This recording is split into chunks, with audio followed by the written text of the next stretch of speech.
Hello students, welcome to my channel. तो आज मैं आप सभी को इस वीडियो में क्लास 9th के चैप्टर नंबर 1 नंबर सिस्टम की इंट्रोडक्शन करवाने जा रही हूं।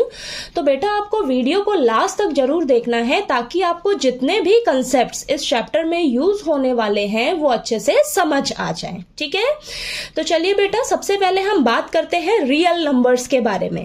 अब रियल नंबर्स होते कौन से हैं? रियल नंबर्स वो नंबर्स होते हैं जो इस रियल वर्ल्ड में पाए जाते हैं। ठीक है, मीन्स जिस भी तरीके का नंबर आप देखते हो ना इस दुनिया में, उन सभी को हम क्या कहते हैं? रियल नंबर्स कहते हैं। ठीक है, अब ये जो रियल नंबर्स हैं ये क्लासिफाई हुए हैं हमारे रैशनल नंबर्स और इर्रेशनल नंबर्स में। यानी कि रैशनल नंबर और इर्रेशनल नंबर का कॉम्बिनेशन क्या होता है? हमारा रियल नंबर्स। ठीक है, अब रैशनल नंबर्स में क्या क्या आता है? देखिए हमारे पास natural numbers, whole numbers, integers. ठीक है, तो ये सभी हमारे क्या हैं? रैशनल नंबर्स हैं। ठीक है, अब इन सभी को आगे हम फर्दर और डिटेल में समझेंगे। ठीक है, तो देखिए बेटा अभी हमने पढ़ा कि ये जो रियल नंबर्स होते हैं ये रैशनल नंबर्स और इर्रेशनल नंबर्स का कलेक्शन होते हैं। यानी कि जब आप रैशनल नंबर्स और इर्रेशनल नंबर्स को कंबाइन कर दोगे, इकट्ठा कर दोगे, तो वो सभी आपके क्या हो जाएंगे? रियल नंबर्स ही तो होंगे। ठीक है, और इन सभी रियल नंबर्स को हम इस नंबर लाइन पर रिप्रेजेंट कर सकते हैं। ठीक है, यानी कि इस नंबर लाइन पर आप सभी रियल नंबर्स को दिखा सकते हो। और आपके जो रियल नंबर्स होते हैं ना वो पॉजिटिव भी हो सकते हैं, नेगेटिव भी हो सकते हैं। ठीक है, अब आगे बढ़ते हैं हम रैशनल नंबर्स के बारे में। अब ये जो रैशनल नंबर्स होते हैं ना, ये वो नंबर्स होते हैं जिन्हें हम p/q की फॉर्म में लिख सकते हैं। ठीक है, जिसे आप इस तरीके से फ्रैक्शन की फॉर्म में लिख सकते हो, वो आपके रैशनल नंबर्स होते हैं। यहाँ पे p और q हमारे क्या है? इंटीजर्स हैं, और q जो है हमारा नॉट इक्वल टू 0 है। ठीक है, अगर आपका q देखिए 0 हो जाएगा तो p/0 तो आपका नॉट डिफाइंड होगा ना, है कि नहीं? तो Q आपका हमेशा नॉट इक्वल टू 0 होना चाहिए। ठीक है, तो देखिए एग्जाम्पल मैंने लिखे हैं 1/2, 2/4, 2/3, 11/15। तो इस तरीके के नंबर्स जो फ्रैक्शन की फॉर्म में होते हैं, p/q की फॉर्म में जो होते हैं, वो नंबर सभी आपके क्या कहलाते हैं? रैशनल नंबर्स कहलाते हैं। ठीक है, अब रैशनल नंबर्स में आगे हमारे पास है natural numbers, whole numbers, integers. ठीक है, तो देखिए नेचुरल नंबर्स कौन से होते हैं आपके?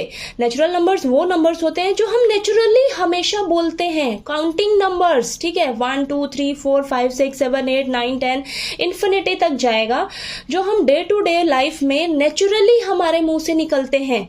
ठीक है, तो वो हमारे नेचुरल नंबर्स होते हैं, और नेचुरल नंबर्स को हम n से डिनोट करते हैं। ठीक है, नेक्स्ट है होल नंबर्स। होल नंबर्स जो है हमारे 0 से स्टार्ट होते हैं।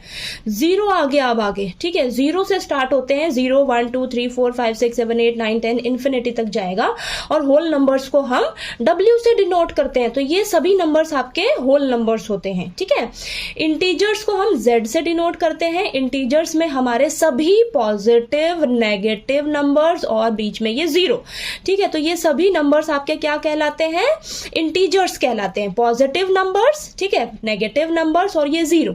ओके, तो ये सभी आपके क्या कहलाएंगे? इंटीजर्स कहलाएंगे। इंटीजर्स को हम Z से डिनोट करते हैं। ठीक है, अब नेक्स्ट है हमारे पास इर्रेशनल नंबर्स। इर्रेशनल नंबर्स वो नंबर्स होते हैं जिन्हें आप p/q की फॉर्म में नहीं लिख सकते।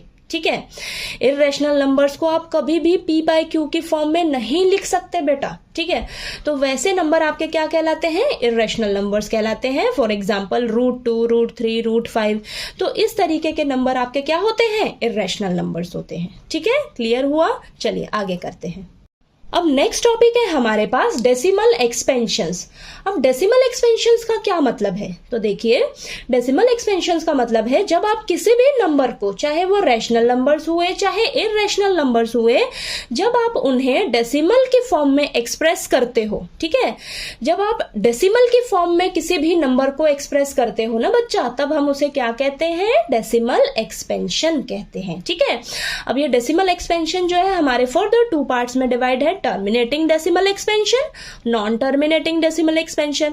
अब ये नॉन टर्मिनेटिंग डेसिमल एक्सपेंशन आगे 2 पार्ट्स में डिवाइड है। तो देखिए non terminating repeating decimal expansion और नॉन रिपीटिंग डेसिमल एक्सपेंशन। ठीक है, अब इसको हम आगे फर्दर डिटेल में समझेंगे, तब आपको इनमें डिफरेंस समझ में आएगा कि कौन से टर्मिनेटिंग है, कौन से नॉन टर्मिनेटिंग है, कौन से repeating non terminating decimal expansion है, कौन से non repeating non terminating decimal expansion है। ठीक है, चलिए करते हैं।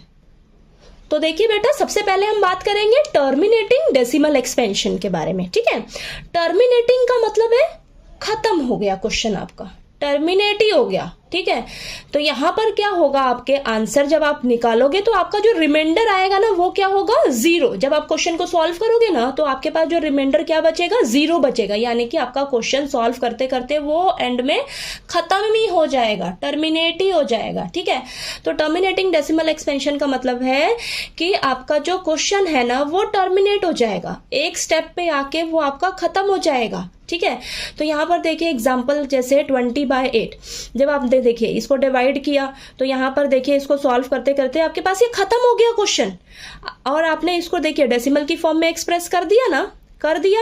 इसको हम क्या बोलेंगे, टर्मिनेटिंग डेसिमल एक्सपेंशन। टर्मिनेट का मतलब खत्म हो गया आपका क्वेश्चन, सॉल्व करते करते आपका वो खत्म ही होना है। उस तरीके के डेसिमल एक्सपेंशंस क्या कहलाते हैं, टर्मिनेटिंग डेसिमल एक्सपेंशन। जैसे ये एग्जांपल लीजिए, देखिए 7/8, इसको डिवाइड करके मैंने यहाँ पर दिखाया है।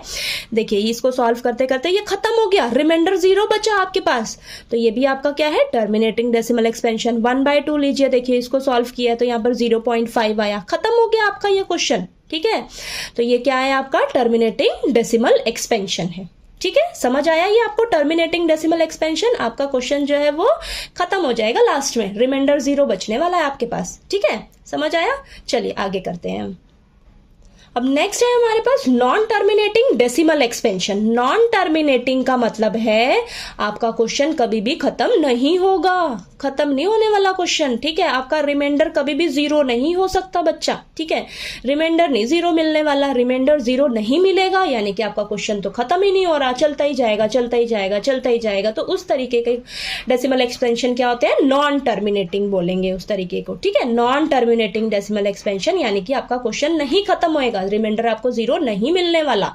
ठीक है, तो वो हमारे नॉन टर्मिनेटिंग हो गए। Non terminating decimal expansion further आगे 2 पार्ट्स में डिवाइड थे ना हमारे, non terminating repeating decimal expansion. Repeating यानी कि रिकरिंग, रिपीटिंग मतलब आपका खत्म नहीं हो रहा, क्वेश्चन खत्म नहीं हो रहा, लेकिन जो आपके पास आंसर आएगा ना वो आपका रिपीट होता जाएगा, रिपीट होता जाएगा। तो देखिए यहाँ पर जैसे एग्जाम्पल है 10/3, जब आपने इसको डिवाइड किया, डिवाइड करके देखिए आपको क्या मिलेगा, 3.33333 आ गई, ये आपको यही सेम रिपीट मिलेगा। तो एक टाइम पे देखिए आपका यहाँ पर ये 3333 रिपीट हो रहा है ना, और ये क्वेश्चन खत्म नहीं हो रहा। देखिए ये क्वेश्चन खत्म नहीं हो रहा, रिमाइंडर आपको 0 नहीं मिल रहा, 0 नहीं मिल रहा, तो यानी कि ये नॉन टर्मिनेटिंग है। और यहाँ पर मुझे दिख रहा है कि मेरे पास ना ये रिपीट हो रहा है। आपके पास यहाँ पर कुछ भी रिपीट हो सकता है, कुछ ब्लॉक ऑफ डिजिट्स जो है ना वो बार बार रिपीट हो सकते हैं, तो रिपीट हो रहा है, तो ये कैसा है आपका non terminating repeating decimal expansion. ठीक है, ये एग्जांपल देखिए 1/7, इसमें देखिए आंसर क्या आया है, 0.142857, 142857। तो यहां पर देखिए ये वाला ब्लॉक ऑफ डिजिट्स जो है आपका रिपीट हो रहा है, रिपीट हो रहा है ना दोबारा से, तो इसको हम ऐसे बार करके वो कर सकते हैं, एक्सप्रेस कर सकते हैं। ठीक है, तो ये आपका रिपीट हो रहा है, तो ये कैसा एक्सपेंशन है आपका, non terminating repeating decimal expansion. इसका रिमाइंडर आपको 0 नहीं मिलने वाला, रिमाइंडर 0 नहीं मिलेगा तो नॉन टर्मिनेटिंग है, रिपीट हो रहे हैं आपके डिजिट्स। ठीक है, तो ये रिपीटिंग है। Okay, non terminating repeating decimal expansion, समझ आया, चलिए आगे करते हैं। अब देखिए बच्चा, नेक्स्ट है हमारे पास non terminating non recurring decimal expansion. ठीक है, नॉन रिपीटिंग कह लो। तो इसमें क्या होगा आपके पास, एक तो वो नॉन टर्मिनेटिंग है, यानी कि आपके पास रिमाइंडर 0 नहीं मिलेगा। ठीक है, क्वेश्चन नहीं खत्म होने वाला। और नॉन रिकरिंग मतलब आपके जो डिजिट्स आपको मिलेंगे ना वो अलग अलग ही मिलने वाले हैं पॉइंट्स के बाद। ठीक है, रिपीट नहीं होगा आपके पास, रिपीट नहीं होगा। ठीक है, नॉन टर्मिनेटिंग है और नॉन रिपीटिंग है। ओके, तो देखिए यहाँ पर एग्जाम्पल √2 का देखिए आप सॉल्व करोगे तो 1.414213 ऐसे आ रहा है। ठीक है, तो यहां पर देखिए एक तो ये खत्म नहीं होगा आपका, तो नॉन टर्मिनेटिंग है, और ये नॉन रिपीटिंग है। रिपीट हो रहा है क्या? यहाँ पर देखिए कुछ आपके ब्लॉक ऑफ डिजिट्स क्या रिपीट हो रहे हैं? नहीं, रिपीट नहीं हो रहे। ठीक है, समझ आया आपको? तो ये एग्जांपल आपके non terminating non recurring decimal expansion के। समझ आया कि कौन से आपके टर्मिनेटिंग है, कौन से नॉन टर्मिनेटिंग। टर्मिनेटिंग वो है जो आपके एक ना एक टाइम पे आके खत्म हो जाएगा आपको क्वेश्चन, आपको रिमाइंडर 0 मिलने वाला है। नॉन टर्मिनेटिंग आपको रिमाइंडर 0 नहीं मिलेगा। ठीक है, और नॉन टर्मिनेटिंग में आपके पास दो है, रिपीटिंग और नॉन रिपीटिंग।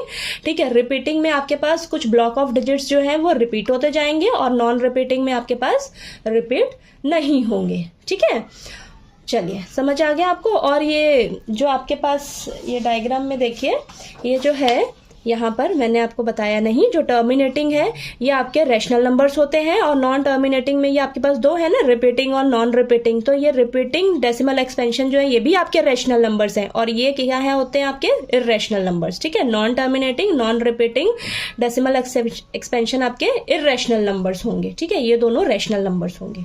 ठीक है, समझ आया आपको? डेसिमल एक्सपेंशन अच्छे से क्लियर हुआ? कोई डाउट आया आपको तो प्लीज पूछ लीजिएगा, और जैसे जैसे क्वेश्चंस करेंगे ना आपको और अच्छे से क्लियर हो जाएगा। ओके, अब देखिए इस चैप्टर में ना आपके पास आइडेंटिटीज यूज होने वाली हैं। ठीक है, तो इनको जब आप प्रैक्टिस करोगे ना तब आपको ये अच्छे से लर्न हो जाएंगी, और बच्चों को ये अच्छे से लर्न भी होंगी थोड़ी बहुत।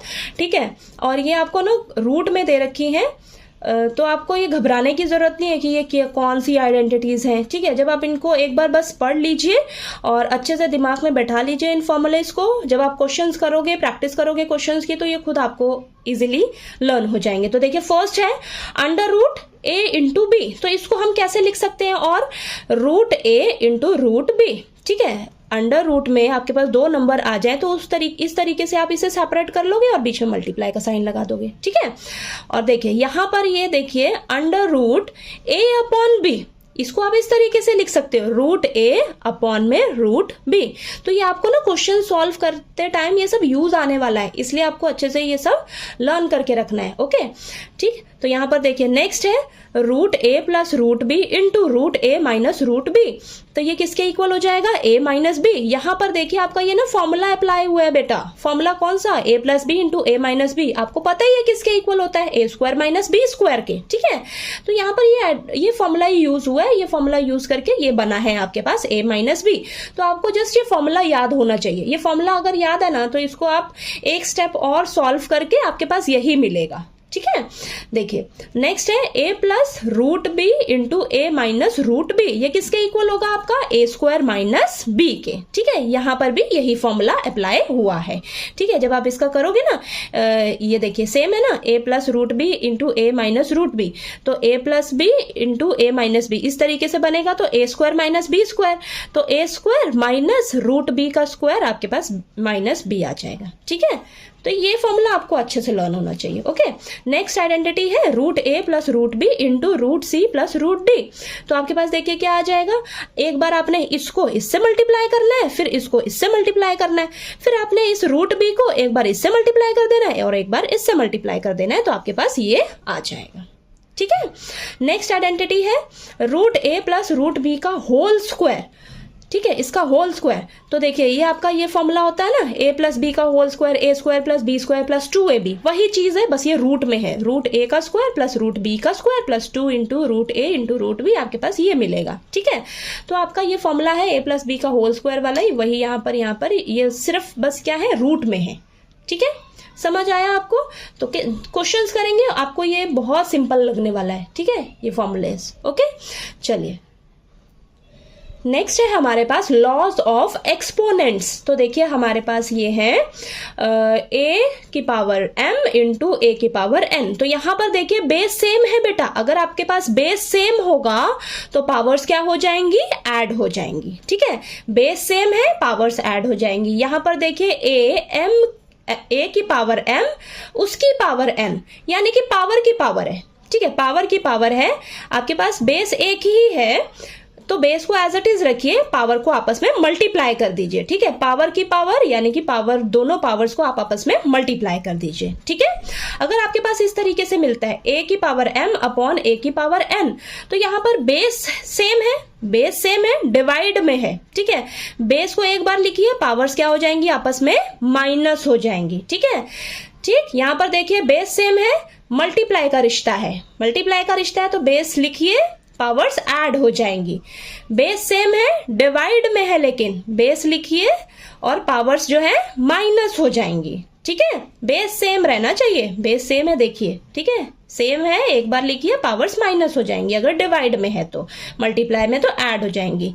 लास्ट देखिए, a की पावर m इंटू b की पावर m, तो यहां पर ध्यान से देखिए, पावर सेम है लेकिन बेस अलग अलग है, बेस अलग अलग है ना बेटा, लेकिन पावर सेम है, पावर सेम है, बेस अलग अलग है, तो बेस जो है अलग अलग है तो उनको मल्टीप्लाई का रिश्ता है, तो मल्टीप्लाई में लिखिए, और जो पावर सेम है ना उसको ऐसे ब्रैकेट डाल के एक बार लिख लीजिए, ठीक है, कॉमन है ना दोनों में, तो एक बार ऐसे लिख लीजिए, ठीक है। समझ आया?